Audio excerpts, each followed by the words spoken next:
আমরা কোনো পক্ষে নেই, ওনাদের পক্ষেরও না, আমরা আদালতের রায়কে বাস্তবায়ন করবো। এবার যদি আপনাদের কোনো কথা থাকে আপনারা আদালতে যেতে হবে।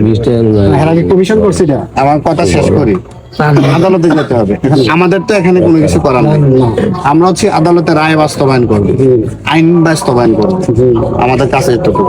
কিন্তু যদি আইন বাস্তবায়ন করার পরে যদি আপনাদের কোনো কথা থাকে, জমিতে কোনো দ্বন্দ্ব করা যাবে না, আপনাদের জন্য আইনের দরজা কি খোলা আছে। আমাদের সাথে যোগাযোগ করতে পারবেন, সরাসরি আপনি কোর্টেও যোগাযোগ করেন। এবার আপনার যেটা ভালো মনে হয়, কিন্তু দ্বন্দ্ব, ফ্যাসাদ, কোন ধরনের সম্প্রীতি, ফেতনা তৈরি করা যাবে না। শান্তির লক্ষ্যে আমরা আসি।